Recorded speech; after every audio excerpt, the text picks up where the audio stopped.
Good morning. I-share ko lang sa inyo yung ikakabit ko na isolator switch para sa 6 kilowatt project.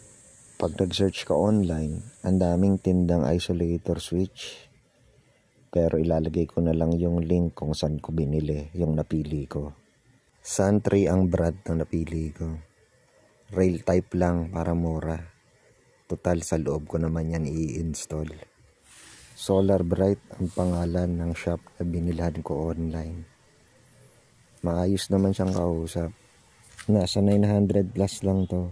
Pero pag gagamitan mo ng voucher, 800 na lang. Dalawang solar panel input ang kaya niyang i-isolate. Ibig sabihin, puputulin niya lang yung connection ng solar panel papunta sa MPPT or hybrid nyo na inverter. Malaking air gap ang magiging space ng mga terminal kapag switch off mo ang isolator. Kaya mas safe tong gamitin compared sa breaker. Ito ang demonstration kung paano ko tinest yung isolator. Nakaset sa continuity mode yung tester. Ibig sabihin, maririnig natin kapag mayroong continuity.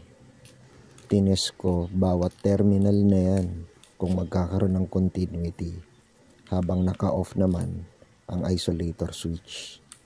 So dapat talaga wala tayong maririnig na beep.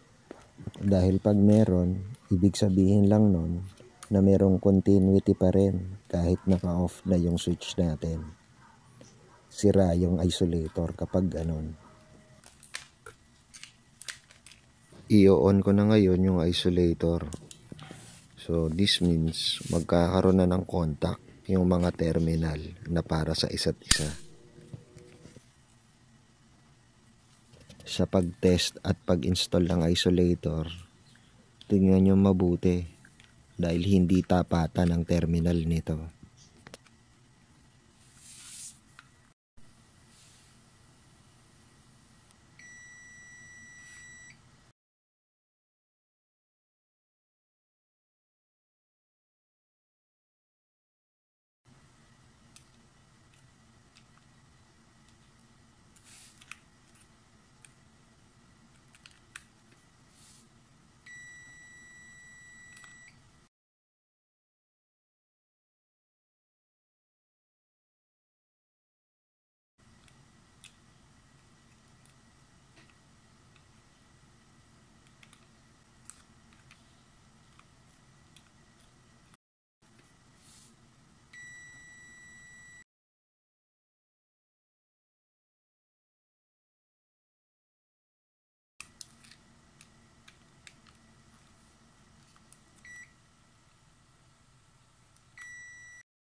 Sa panghuling test, pipili lang tayo ng isang terminal and then i-off na natin yung isolator. Dito maririnig nyong titigil na ang pag-beep ng tester. Bago kayo mag-install ng isolator, isaisip nyo lagi kung ano ang maximum voltage at maximum current ng solar string na i-connect nyo sa isolator. At i-check nyo kung magtutugma ito sa specification ng isolator nyo. Yun lang muna sa ngayon. Keep safe sa pagdi-DIY. Peace.